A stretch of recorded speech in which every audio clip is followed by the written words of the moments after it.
Daesung wiped the grease from his hands and stared at the navigation panel of his cargo hauler. Another 14-hour shift moving supply containers between Earth's orbital stations. His back hurt, his eyes were tired, and he still had 6 more runs before he could call it a day. This was his life. Simple, boring, safe. He never imagined that in 3 hours, everything would change. The message came through on the public broadcast channel. All Earth citizens were invited to witness a historic moment at the United Earth Assembly Hall. The Galactic Confederation was making an important announcement. Daesung almost ignored it. He had cargo to deliver. But his sister Hana sent him a private message, begging him to watch. She was a xenobiologist, someone who studied alien life. She said this was important. Daesung sighed and adjusted his course toward the nearest station with a viewing screen. The assembly hall was packed with people. On the massive stage stood creatures that made Daesung's breath catch in his throat. Tall aliens with blue-silver skin and 4 arms.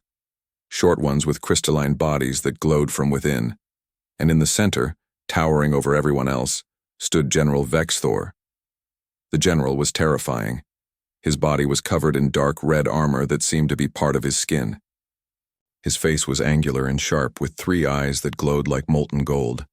When he spoke, his voice was deep and commanding, translated instantly by Earth's systems. "Humans of Earth," Vexthor began. "The Confederation faces extinction. For 80 years we have fought the Reknar swarm.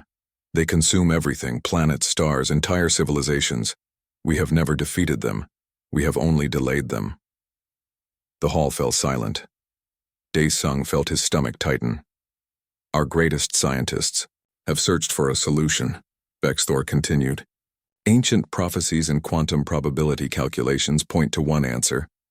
Somewhere on your world exists a human with the mind to defeat the Reknar. Today, we will find this person." The crowd erupted in whispers. Daesung watched as huge machines were brought onto the stage. Alien technicians explained that every human watching would be scanned through their viewing devices. The machines would analyze brain patterns, reaction speeds, and tactical thinking. The process would take only minutes. Daesung felt a slight tingle on his skin as the scan passed through him. He barely noticed. He was too busy thinking about his next cargo run. On Earth, in a military training facility, Captain Yule stood at attention. He was humanity's finest officer. He had won every tactical simulation. He had trained for 15 years in combat strategy. When the scan passed over him, he smiled. He knew he was ready for this moment. The machines hummed and calculated. Trillions of data points were analyzed. The Confederation's most advanced computers processed the information. Finally, a name appeared on the screens throughout Earth. Selected candidate. Kim Daesung stared at his name on the screen. His hands froze on the control stick. This had to be a mistake. He was a cargo hauler. He barely passed basic education. He spent his days moving boxes through space. His communication panel exploded with messages. Hana was screaming with excitement. His employer was demanding to know what was happening. News services were trying to contact him. And then a priority override shut down everything else. General Vexthor's face filled his screen. "Kim Daesung, you have been selected. Confederation ships are approaching your location. Do not attempt to flee. You are now bound by Confederation law." "There's been a mistake," Daesung said, his voice shaking. "I'm nobody. I just move cargo." "The machines do not make mistakes," Vexthor replied, though something flickered in his eyes. Doubt? Anger? "You will be transported immediately." The connection ended. Daesung sat in his pilot seat, mind racing. Through his window, he saw them approaching. Massive Confederation warships that made his tiny hauler look like an insect. He had no choice. He powered down his engines and waited. The ceremony happened 3 days later. Daesung stood on the same stage where Vexthor had made his announcement. He wore formal clothes that Hana had brought him. They felt strange and uncomfortable. In the audience, thousands of humans and aliens watched. cameras broadcast to billions across Earth and the Confederation. Ambassador Tai Min, Earth's representative, spoke about humanity's honor and pride. Captain Yule stood to the side, his face carefully neutral. Dae-sung caught his eye once. The captain gave him a small nod and whispered as he passed, "Don't embarrass our species." The weight of those words crushed Dae-sung's chest. General Vexthor approached with a data pad.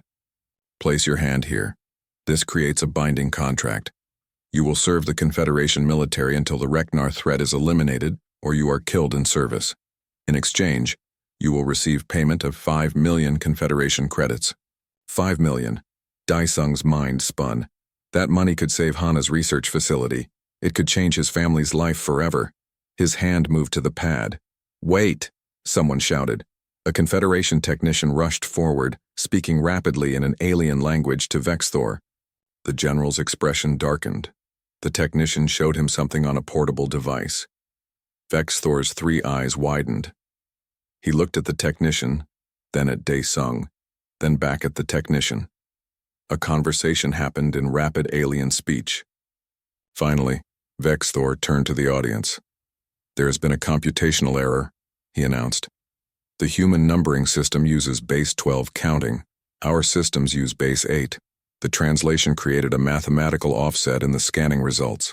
Silence filled the hall. Dae-sung felt hope surge in his chest. This was over. He could go back to his normal life. However, Vexthor continued, his voice hard as stone. The contract was displayed and witnessed by both species. Confederation law is absolute. Once a selection is announced publicly, it cannot be reversed without creating a diplomatic catastrophe. The binding must proceed. "But he's the wrong person," someone in the audience shouted. "I am aware," Vexthor said coldly. He looked at Dae-sung with undisguised contempt. "Place your hand on the pad, human." Dae-sung's mind raced. He could refuse. But then Earth would be humiliated. The Confederation might withdraw their offer of alliance, and Hana's research facility would close. He thought of his sister's dreams. He thought of humanity's future. He placed his hand on the pad. The device glowed. Energy surged through his body. Strange symbols appeared on his skin for a moment, then faded. The binding was complete. "Congratulations," Vexthor said, his voice dripping with sarcasm. "You are now humanity's champion. Try not to die too quickly. It would be embarrassing for both our species." The audience applauded, but Dae-sung heard uncertainty in the sound. As he left the stage, he passed Captain Yule again. The military officer looked at him with something between pity and disappointment. Hana found him backstage. She hugged him tightly. "You can do this," she whispered. "I believe in you." Dae-sung held his sister and said nothing. He didn't believe in himself. He was just a cargo hauler. And now he was supposed to save the galaxy. The next morning, a Confederation transport ship arrived. Dae-sung said goodbye to Hana, to Earth, to everything he knew. As the ship lifted away from the planet, he watched his home become a small blue marble in the darkness.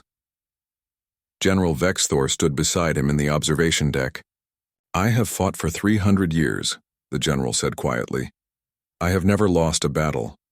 And now my reputation depends on a cargo hauler who was selected by mistake. The universe has a cruel sense of humor." Dae-sung said nothing. What could he say? The general was right. The ship jumped to faster than light speed. Earth disappeared, and Dae-sung's new life began. The Confederation War Moon was the largest structure Dae-sung had ever seen.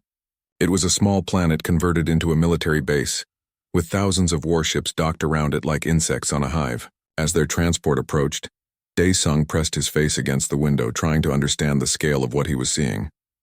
"Impressive, isn't it?" a voice said behind him. Dae-sung turned to see a woman in Earth military uniform. She was young, maybe 25, with short black hair and a friendly smile. "I'm Bora. I'll be your liaison. That means I help you not accidentally insult someone and start a war." "Can I do that?" Dae-sung asked nervously. "Absolutely. Last month, a human diplomat called a Vrelian ambassador cute and almost caused an invasion. They're a warrior species. Cute is their worst insult. Bora grinned. But don't worry. I'll keep you safe.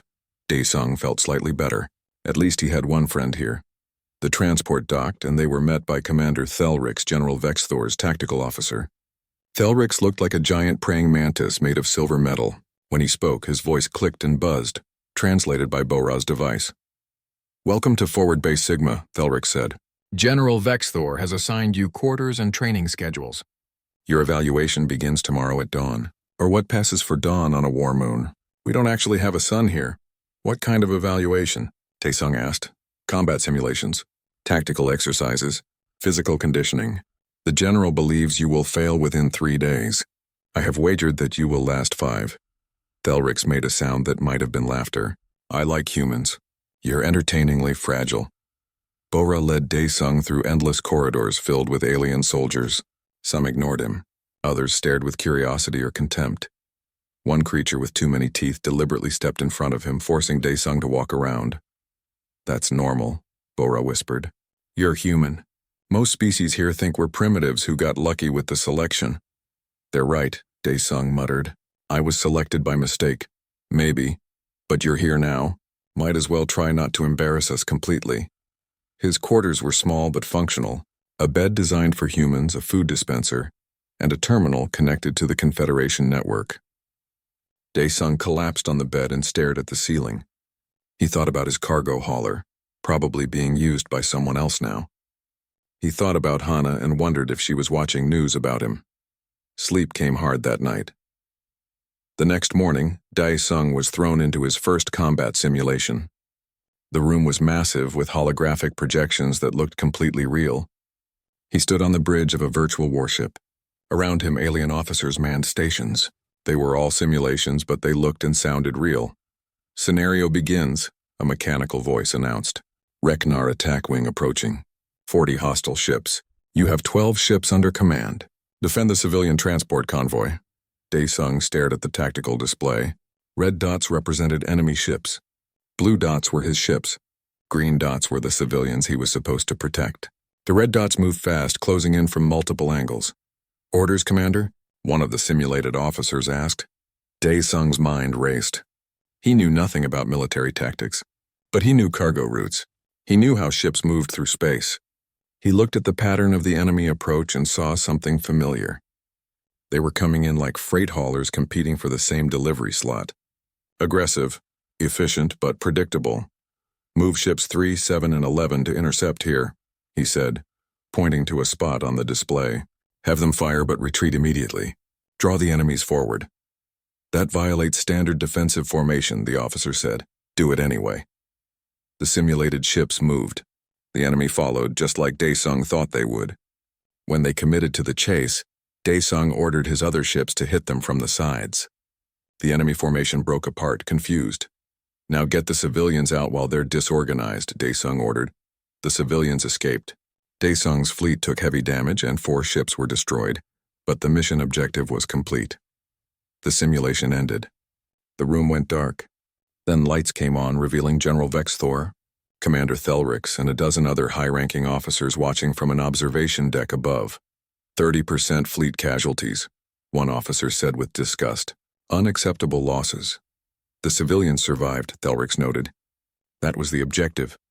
His tactics were chaotic, another officer said. No formation discipline. No honor in the fighting. He ran away like a coward. General Vexthor said nothing. He simply stared at Dae-sung with those 3 golden eyes, his expression unreadable. Over the next week, Dae-sung ran simulation after simulation. He failed most of them by Confederation standards. His formations were messy. He broke standard tactical doctrine constantly. He retreated when he should attack and attacked from strange angles. But he survived. And sometimes his weird tactics worked. The other officers mocked him openly. At the communal dining hall, Dae-sung sat alone while alien soldiers laughed about humanity's military history. They fought each other for thousands of years and never united, one said. They still use chemical propulsion for some ships. Primitive. Bora found him there eating something that tasted like spicy rubber. Ignore them, she said, sitting down. They're scared. Scared? Of me? Dae-sung almost laughed. I'm nobody. That's why they're scared. You're nobody and you're still here. You keep surviving their tests. It confuses them. Bora leaned closer. I need to tell you something. The Confederation has been fighting the Reknar for 80 years. You know how many battles they've won? How many? 0, not 1. They've successfully retreated. They've protected some civilians. They've slowed the enemy down. But they've never actually won. Bora's expression was serious. They're not looking for a hero, Daesung. They're desperate. That night, Daesung accessed the Confederation database. He found combat footage from the war against the Reknar, hours of video showing massive battles in space. The Reknar ships moved like a swarm of insects, overwhelming everything in their path. But as Daesung watched, he noticed something. The Reknar moved in patterns. Efficient patterns. They never wasted movement. They never made mistakes. It was beautiful in a terrifying way. It reminded him of something. He opened another video file, this one from his personal storage. It showed traffic around Earth's orbital stations. Thousands of ships moving in controlled chaos. Cargo haulers, passenger transports, mining vessels, all competing for the fastest routes. The patterns were similar, but different. The orbital traffic was messy. Ships made mistakes. They had to adapt constantly to unexpected obstacles. The Reknar never adapted. They followed their perfect, efficient patterns. Daesung sat back, his mind working. Maybe he saw something others didn't. Maybe being a cargo hauler actually helped. He was used to chaos. These military officers were used to order. A message came through on his terminal. It was from Hana, using the quantum link that let them talk across vast distances. Her face appeared on the screen, smiling but worried. How are you? She asked. Terrible. Everyone thinks I'm useless. Daesung tried to smile. They're probably right. Don't say that. You're smart, Daesung. You've survived an Earth orbit for 10 years. Do you know how dangerous that is? Most pilots quit after 2 years. You're good at reading patterns and reacting fast. That's a skill.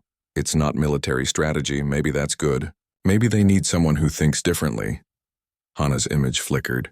I've been studying the Confederation species. They're all very similar in how they think. Very organized. Very logical. Humans are different. We're messy and chaotic. Maybe that's our advantage.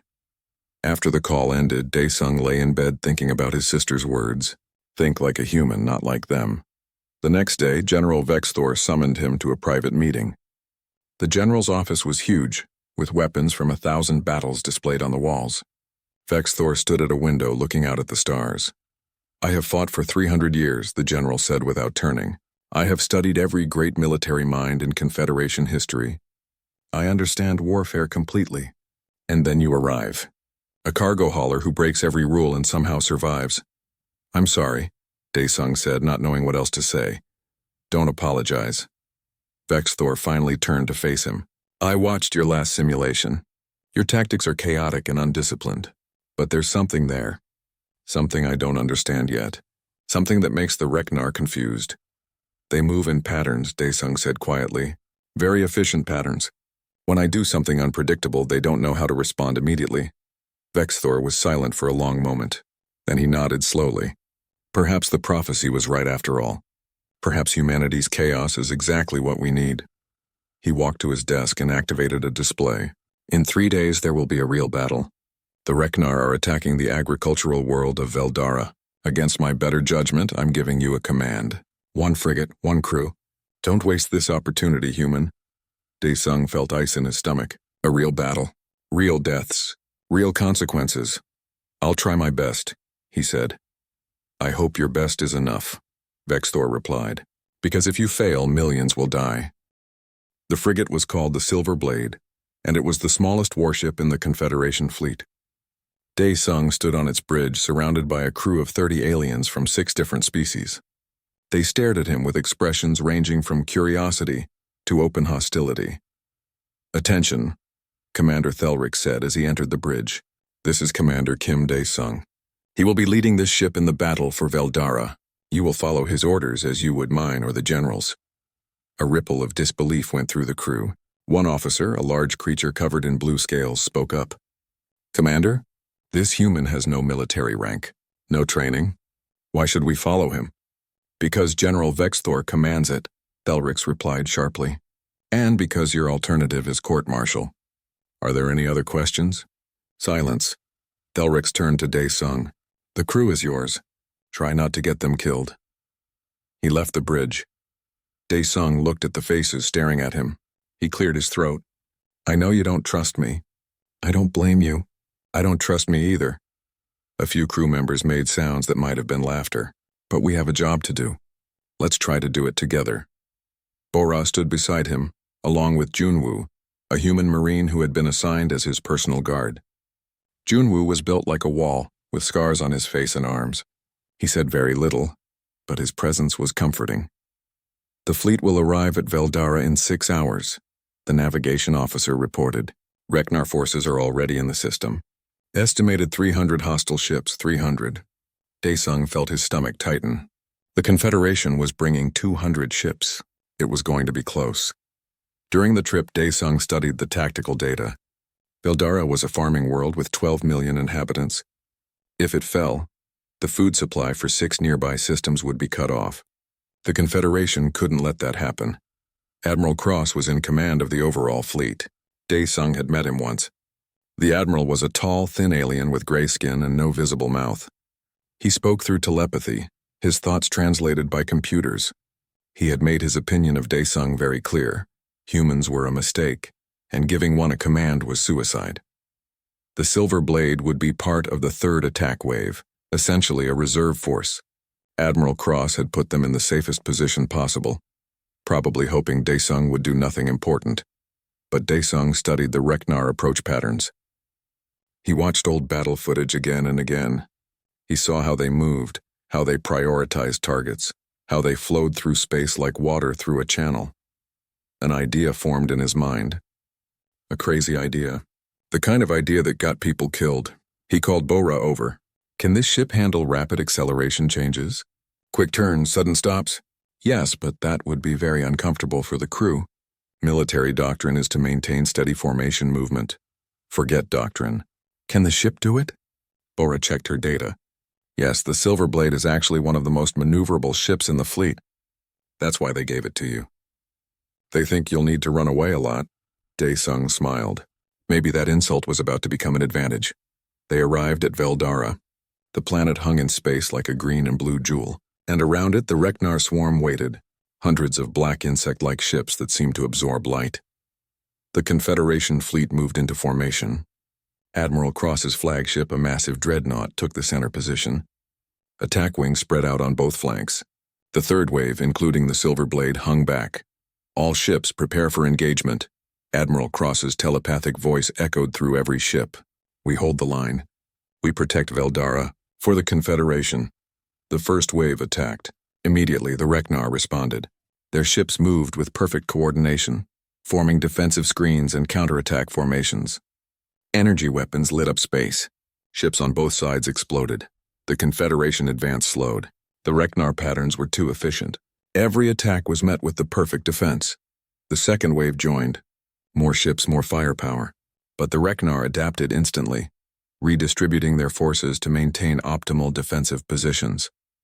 Dae-sung watched the tactical display. He saw the pattern. The Reknar were treating this like a traffic control problem. Ships in, ships out, maintaining perfect flow. No wasted movement. No chaos. 3rd wave advanced to support positions, Admiral Cross ordered. The Silver Blade moved forward with the other reserve ships. They were supposed to fill gaps in the formation, replace damaged ships, maintain the line. But Dae-sung saw an opportunity. Right in the center of the Reknar formation was a cluster of ships, all positioned to defend against frontal assault. If something came from an unexpected angle from below the attack plane, navigation, take us under the main battle, Dae-sung ordered. That's not our assigned position, the navigation officer protested. I know. Do it anyway. The Silver Blade broke formation and dove. Immediately, his communication panel exploded with messages. Admiral Cross was demanding an explanation.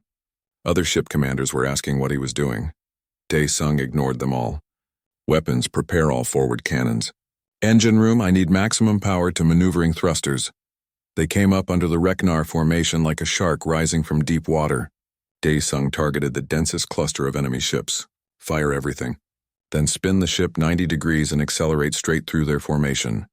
That's insane, the weapons officer said. Do it. The Silver Blade's cannons fired. Energy beams tore into the Reknar ships, catching them by surprise. Then the frigate rotated and blasted forward, engines screaming. They shot through the enemy formation like an arrow. The Reknar tried to track them, but the Silver Blade was moving too erratically. Daesung called out rapid course changes. Left, 30 degrees. Drop 20 degrees, accelerate, now stop and go right. The crew struggled to keep up with his commands. Inside the ship, alarms blared. The artificial gravity couldn't compensate for the violent movements. Equipment slid across the floor. One crew member got sick. But outside, something amazing was happening.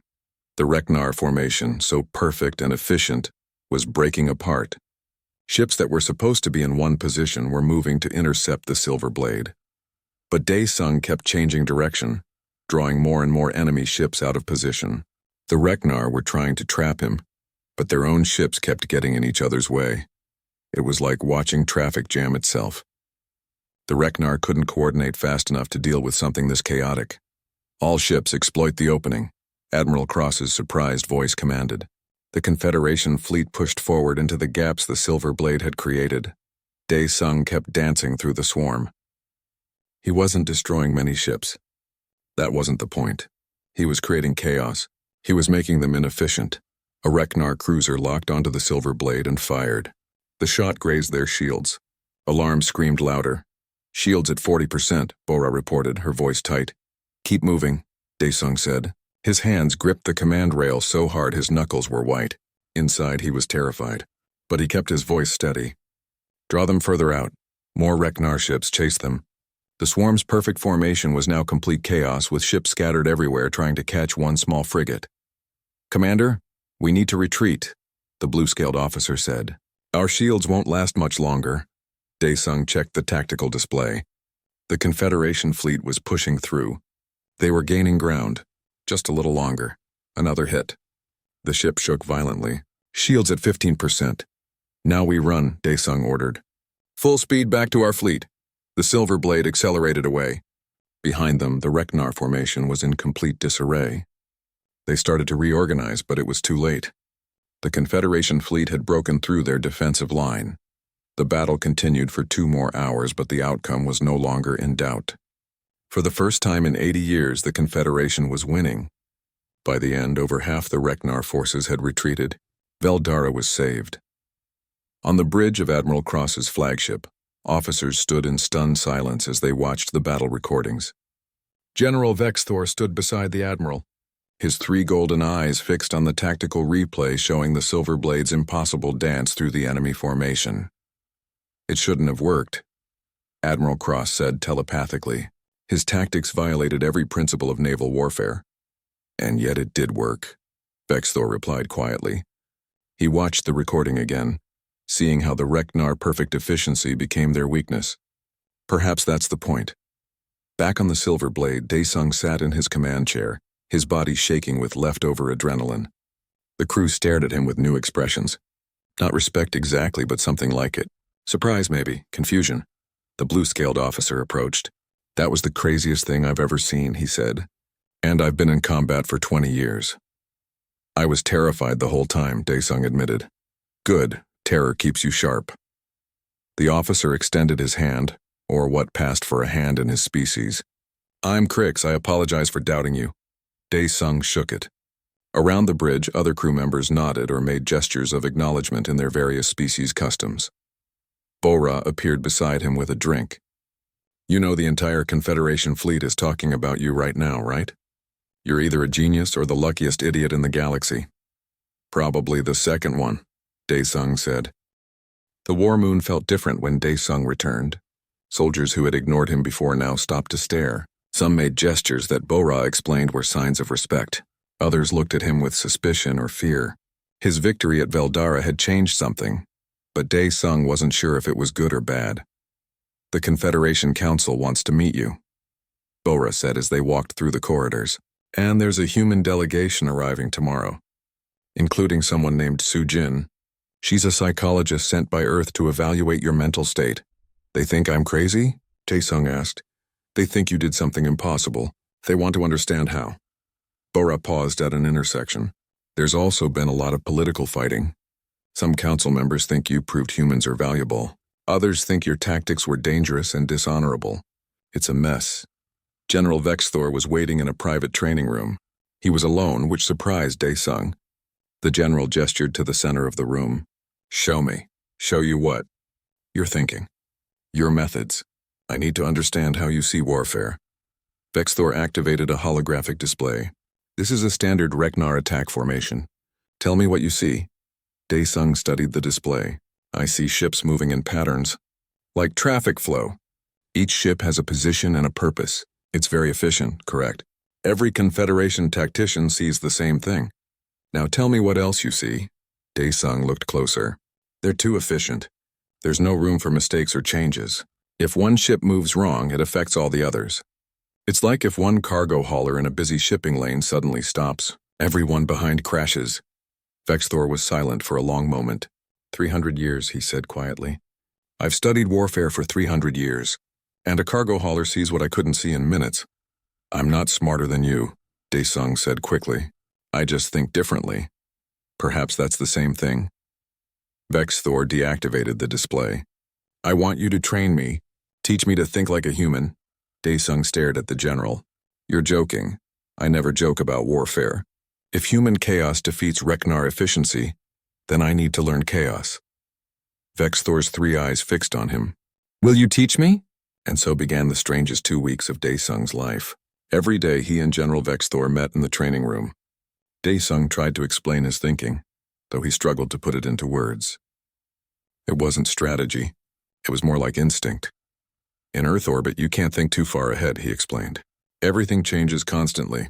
Pirates, debris, other haulers competing for routes. You learn to react, to see patterns but also break them when needed. Vexthor tried. He really did. But 300 years of military discipline was hard to unlearn.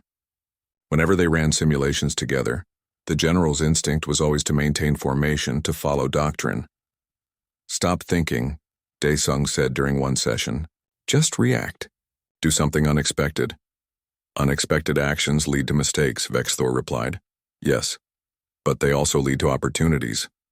Slowly, very slowly, the general began to understand. His tactics became slightly less rigid, not chaotic like Daesung's, but more flexible. Meanwhile, Daesung met with Su-Jin, the psychologist from Earth. She was a calm woman in her 40s with kind eyes and a gentle voice. They met in a quiet room away from the military bustle. I'm not here to judge you, Su-Jin said. I'm here to understand you. How are you handling all this pressure? Badly, Daesung admitted. I'm terrified most of the time. Everyone expects me to be some kind of genius, but I'm just a cargo hauler who got lucky. Do you believe that? That it was just luck? Daesung thought about it. Maybe not entirely. I do see patterns differently, but that doesn't make me a military commander. Maybe it does. Maybe Earth's chaos, our messy history and disorganized systems, gave you skills that ordered military minds don't have. Su-Jin made notes on her data pad. I've been studying Confederation psychology. Every species in the Alliance evolved on worlds with relatively stable conditions. They developed ordered societies, logical thinking, efficient systems. Humans evolved during ice ages, natural disasters, constant environmental stress. We learned to adapt to chaos. So we're good at warfare because we're messy? No. You're good at surviving impossible situations because you're adaptable. Su-Jin leaned forward. That's different from being good at warfare. Don't let them turn you into something you're not. Her words stayed with Daesung. He was still thinking about them when Bo-Ra found him with urgent news. They caught a Reknar scout ship. It's partially separated from the hive mind. They want you to help interrogate it. The Reknar was kept in a sealed chamber deep in the War Moon. It looked like a large insect made of black metal, but parts of it glowed with bioluminescent light. As Daesung entered with Bo-Ra, Su-Jin, and several alien scientists, the creature turned to look at him with multiple eyes. It calls itself Z, one scientist explained. Or that's the closest translation. It was damaged during a battle and separated from the main hive consciousness. It's still connected, but weakly.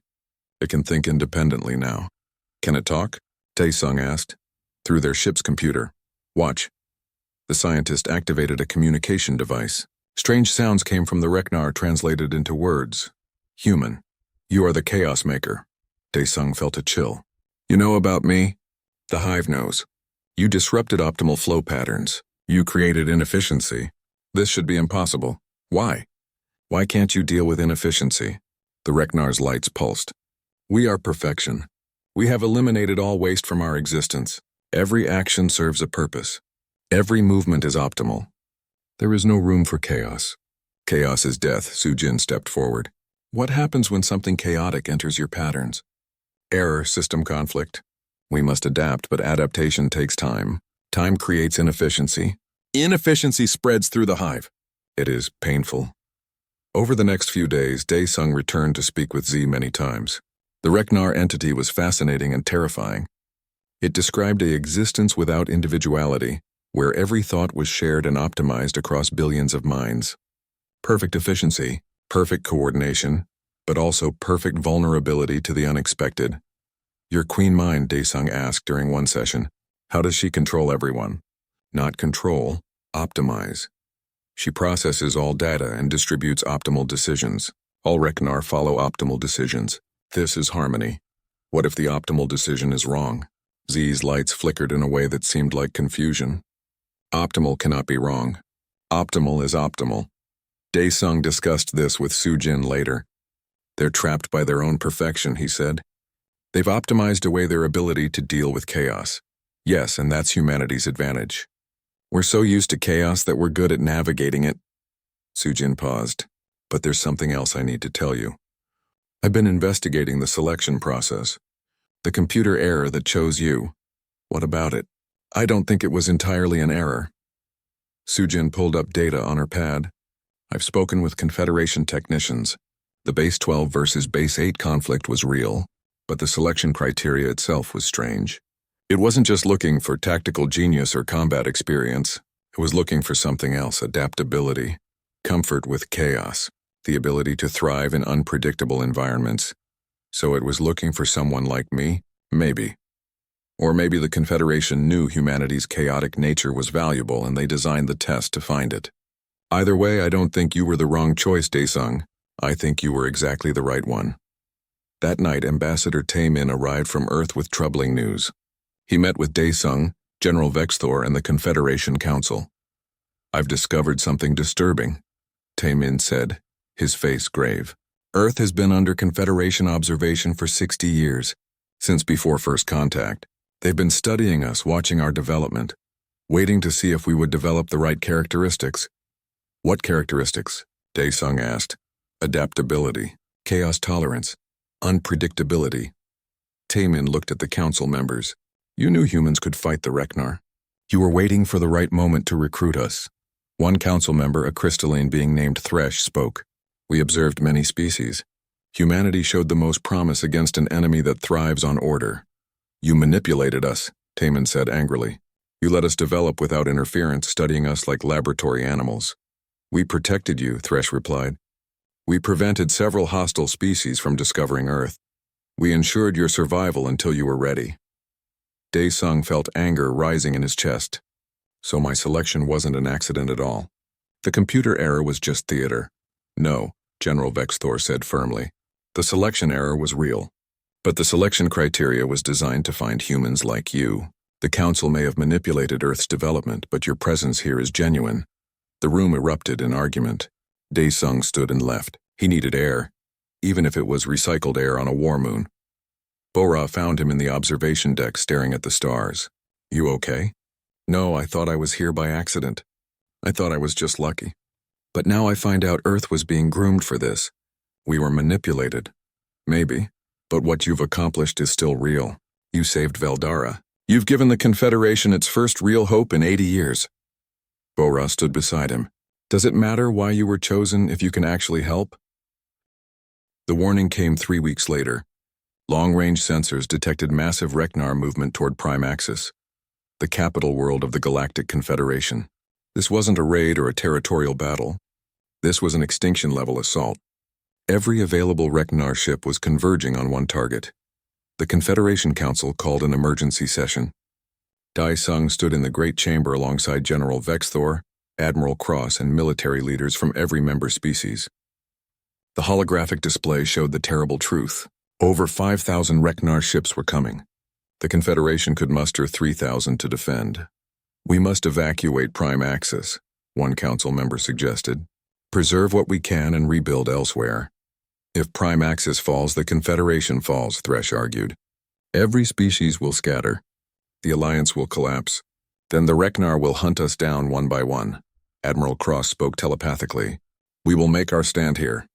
We will fight with honor and die defending our capital. Daesung listened to them argue for an hour.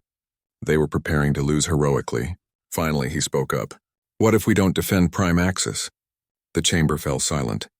Everyone turned to stare at him. Explain yourself, human, Thresh demanded. Daesung walked to the holographic display.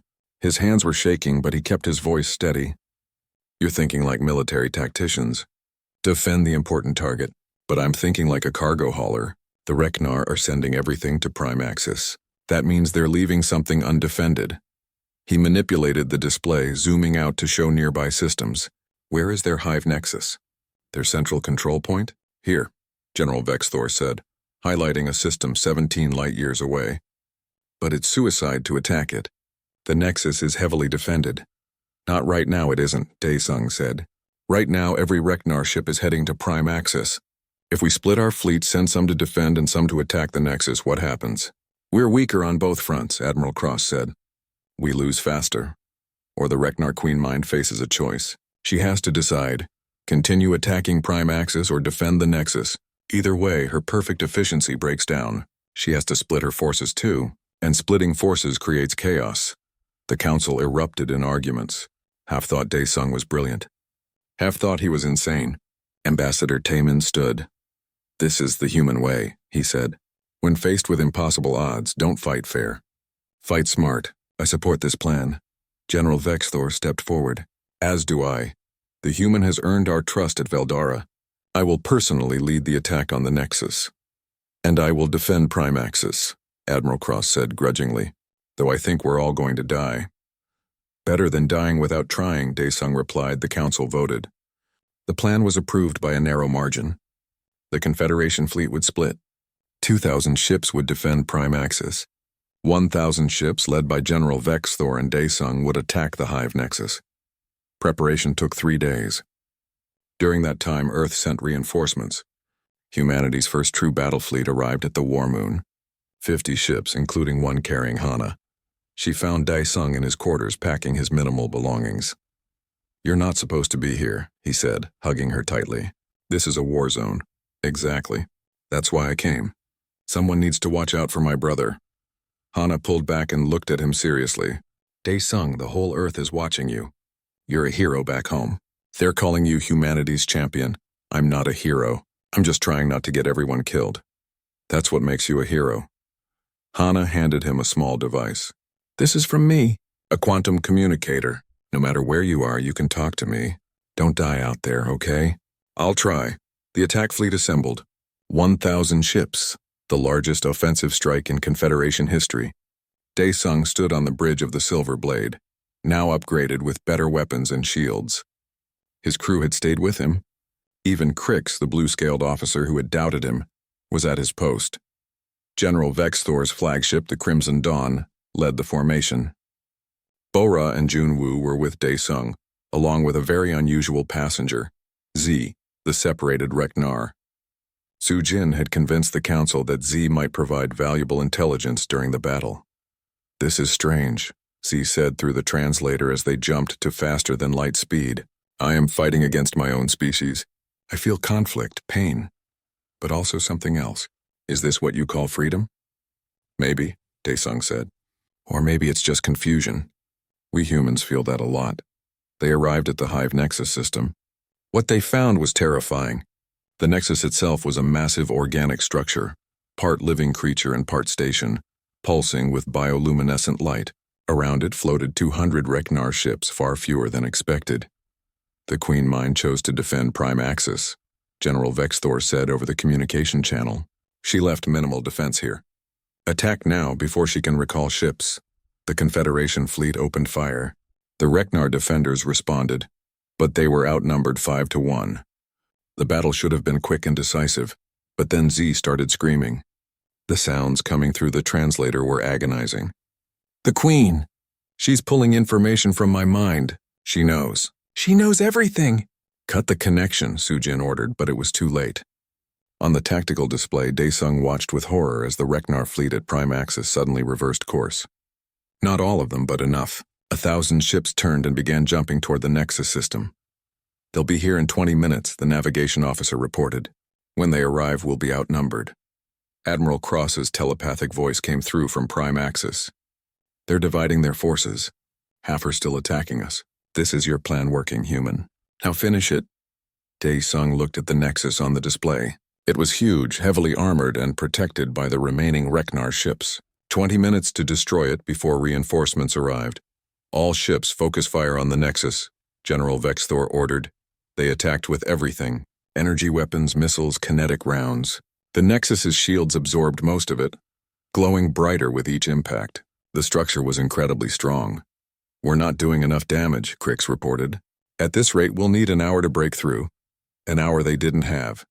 Daesung watched the battle, his mind racing. He thought about efficiency, about traffic patterns, about how the Reknar always chose the optimal solution. An idea came to him. A terrible, crazy idea. General Vexthor, the Nexus has shields, but they're designed to deflect attacks from outside. What if we attack from inside? Impossible. We cannot get a ship through those shields. Not a ship. A person. Daesung took a breath. If someone flew a small fighter through the defensive fire, right up to the shield barrier, they could phase through using our shield penetration warheads. Then fly inside the Nexus and detonate all remaining weapons from within. Silence on the channel. Then Vexthor spoke carefully. That would be a suicide mission. The pilot wouldn't survive. I know. No, Bora said immediately. Absolutely not. You're not sacrificing yourself. Someone has to do it. And I'm the one who came up with this stupid plan. Daesung was already moving toward the hangar bay. Junwoo, take command of the Silver Blade. Crix, you're second in command. Commander, this is illogical, Crix protested. You're too valuable to lose. I'm just a cargo hauler who got lucky, Daesung replied. But I'm also the only person here crazy enough to try this. General, keep attacking. Make them focus on the big ships. I'll slip through. He ran through the corridors. Bora chased after him, arguing the whole way. In the hangar, Daesung climbed into a small fighter craft. These were used for recon missions, fast and maneuverable but lightly armed. Bora grabbed his arm. There has to be another way. There isn't, not in 20 minutes. Daesung smiled at her. Tell Hana I'm sorry. Tell her I tried. Tell her yourself. Junwoo's voice came from behind them. The big Marine was climbing into the fighter's second seat. You can't fly and operate weapons simultaneously. You need a gunner.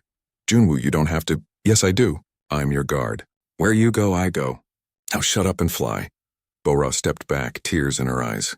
You're both idiots. Come back alive, the fighter launched. Daesung pushed the engines to maximum, weaving through the massive battle. Explosions bloomed around them. A near miss sent them spinning, but Daesung corrected and kept going. Reknar fighters pursuing, Junwoo reported calmly. 3 of them. Shoot them. Working on it. Junwoo fired the rear guns. 1 enemy fighter exploded. The other 2 kept coming. Daesung flew like he was back in Earth orbit, dodging debris and competition. He dipped, rolled, accelerated through gaps in the battle that seemed impossibly small. Behind them, the Reknar fighters struggled to match his chaotic flying. 1 collided with friendly fire. The last one Junwoo destroyed with a perfect shot. They approached the Nexus. Up close it was even more massive. The organic surface pulsed like a living heart. Defensive turrets tracked their small fighter. Activating shield penetration warhead, Junwoo said. Impact in 3, 2, 1. The warhead hit the Nexus's shield and exploded in a specific way, creating a temporary hole in the energy barrier. Daesung flew through it in the split second it was open. They were inside the shield now, flying along the Nexus's surface. Defensive systems tried to target them, but Daesung kept moving too erratically.